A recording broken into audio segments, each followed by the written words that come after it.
السلام علیکم ورحمۃ اللہ وبرکاتہ۔ الحمدللہ رب العالمین والصلاۃ والسلام علی سید المرسلین، اما بعد۔ معزز سامعین، دوستوں، نوجوانوں اور بزرگوں، تمام تعریفات کا لائق وہی وحدہ لا شریک لہ ہے جس نے ہم تمام کو یہ ایک مقصد کے ساتھ پیدا کیا۔ معزز سامعین، ہم لوگ کتاب المساجد میں ہیں، یعنی مساجد کا بیان۔ معزز سامعین، آج کا سبق ہے الامور التی لا تجوز فی المسجد، یعنی مسجد میں ممنوع امور، یعنی مسجد میں یہ کام نہیں کرنا چاہیے۔ پہلا، مساجد میں خرید و فروخت کرنا منع ہے۔ مساجد میں گم شدہ چیز کا اعلان کرنا منع ہے۔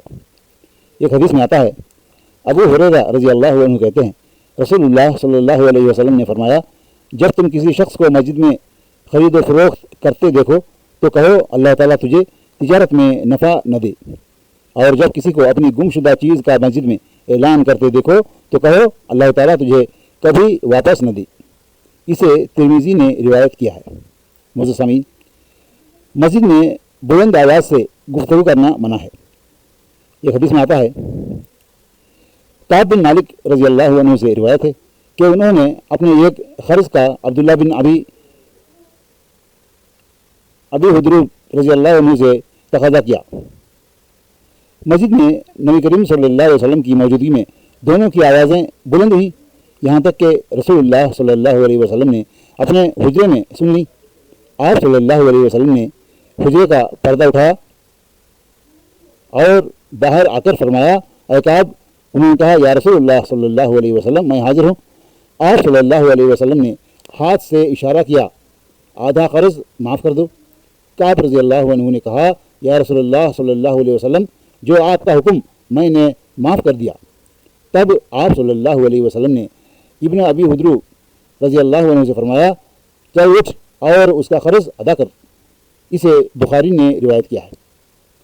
معزز سامعین، اور ایک حدیث میں آتا ہے، صاحب بن یزید رضی اللہ عنہ سے روایت ہے کہ میں مسجد نبوی صلی اللہ علیہ وسلم میں کھڑا تھا، اتنے میں ایک شخص نے مجھ پر کنکر پھینکا۔ میں نے دیکھا تو وہ عمر بن خطاب رضی اللہ عنہ تھے۔ انہوں نے کہا، جا ان دونوں کو بلا کر لا۔ میں ان کو بلا لایا۔ عمر رضی اللہ عنہ نے پوچھا، تم کون ہو؟ یا یوں فرمایا، کہاں سے آئے ہو؟ انہوں نے کہا، ہم طائف سے آئے ہیں۔ عمر رضی اللہ عنہ نے کہا، اگر تم اس شہر مدینہ کے رہنے والے ہوتے تو میں تم کو سزا دیتا۔ تم رسول اللہ صلی اللہ علیہ وسلم کی مسجد میں شور و غل مچاتے رہے۔ اسے بخاری نے روایت کیا ہے۔ مسجد میں اتنی آواز سے تلاوت کرنا جس سے دوسروں کی تلاوت یا نماز میں خلل آئے منع ہے۔ معزز سامعین، ایک حدیث میں آتا ہے، ابو سعید رضی اللہ عنہ کہتے ہیں، رسول اللہ صلی اللہ علیہ وسلم نے فرمایا، خبردار رہو، تم میں سے ہر ایک تلاوت کے ذریعے اپنے رب کے حضور فریاد کرتا ہے، لہٰذا تم میں سے کوئی دوسرے کو تکلیف نہ دے اور قرات میں اپنی آواز دوسرے کی آواز سے اونچی نہ کرے۔ اسے احمد نے روایت کیا ہے۔ معزز سامعین، مساجد میں کسی شخص کو معمولی سی تکلیف پہنچانا بھی منع ہے۔ ایک حدیث میں آتا ہے، ابو بردہ رضی اللہ عنہ اپنے باپ سے روایت کرتے ہیں کہ نبی کریم صلی اللہ علیہ وسلم نے فرمایا، جو شخص ہماری مساجد یا بازاروں میں تیر لے کر چلے وہ ان کی نوکیں پکڑ کر چلے، کہیں ایسا نہ ہو کہ وہ اپنے ہاتھ سے کسی مسلمان کو زخمی کر دے۔ اسے بخاری نے روایت کیا ہے۔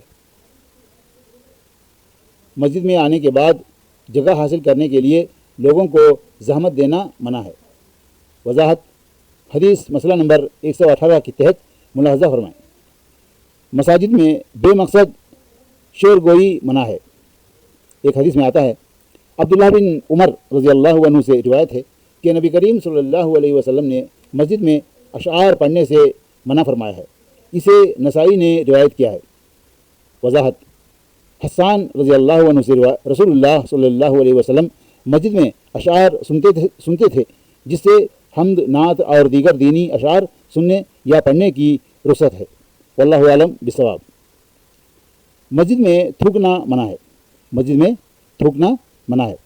ایک حدیث میں آتا ہے، انس بن مالک رضی اللہ عنہ کہتے ہیں، نبی کریم صلی اللہ علیہ وسلم نے فرمایا، مسجد میں تھوکنا گناہ ہے، اور اس کا کفارہ یہ ہے کہ اسے دفن کر دیا جائے۔ اسے ابو داؤد نے روایت کیا ہے۔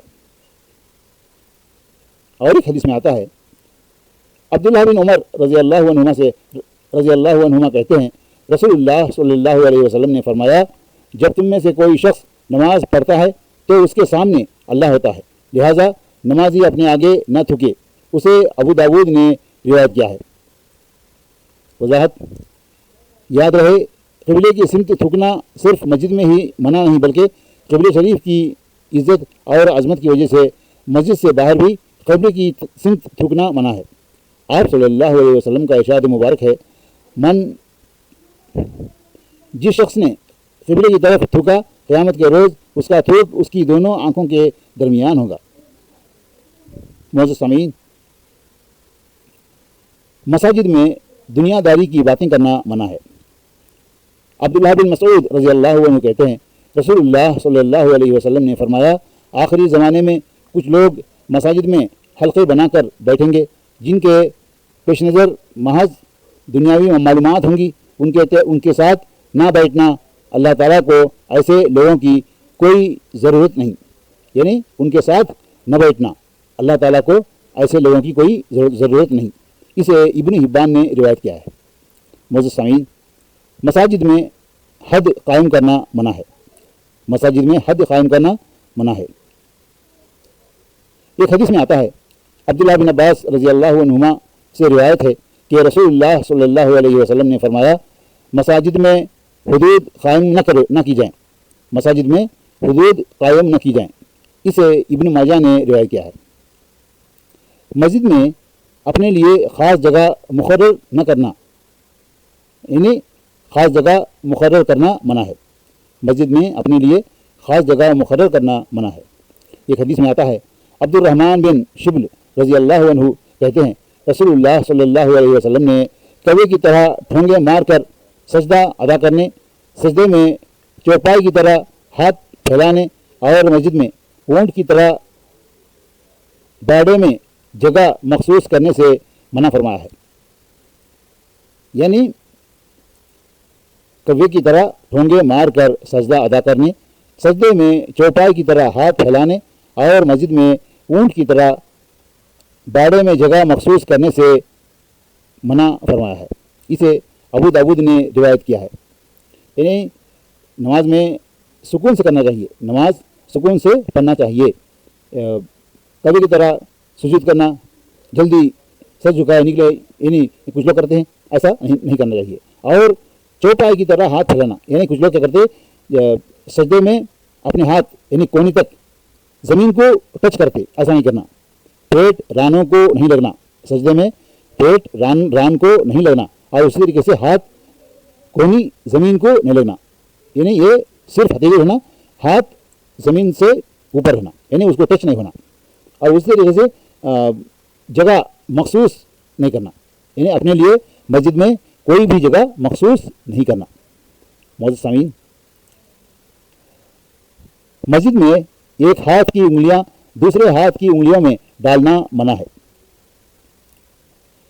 ایک حدیث میں آتا ہے، ابو ہریرہ رضی اللہ عنہ کہتے ہیں، رسول اللہ صلی اللہ علیہ وسلم نے فرمایا، تم میں سے کوئی شخص جب وضو کر کے مسجد کی طرف آئے تو واپس گھر آنے تک وہ نماز میں رہتا ہے، لہٰذا وہ یوں نہ کرے۔ اور آپ صلی اللہ علیہ وسلم نے ایک ہاتھ کی انگلیاں دوسرے ہاتھ کی انگلیوں میں ڈال کر دکھائیں۔ اسے ابن خزیمہ نے روایت کیا ہے۔ وضاحت، یعنی شریعت کے احکام و مسائل سمجھانے کے لیے اگر ایسا کرنے کی ضرورت پڑے تو وہ جائز ہے، واللہ اعلم بالصواب۔ یعنی اس حدیث میں یہ بتایا گیا کہ اگر کوئی آدمی گھر سے وضو کر کے مسجد گئے نماز پڑھنے کے لیے، تو اس کو گھر سے لے کر پھر گھر آنے تک دونوں ہتھیلیاں ایک دوسرے میں فٹ نہیں کرنا، یعنی دونوں ہتھیلیوں کو نہیں ملانا، ایسا نہیں ملانا، اس لیے کہ رسول اللہ صلی اللہ علیہ وسلم نے فرمایا ہے۔ اس لیے کہ وہ گھر سے نکل کر گھر آنے تک وہ نماز میں رہتا ہے، یعنی اس کو نماز کا ثواب ملتا ہے۔ معزز سامعین، مسجد میں داخل ہونے کے بعد نمازی کو مکمل اطمینان اور وقار کے ساتھ نماز میں شریک ہونا چاہیے۔ مسجد میں بھاگنا منع ہے۔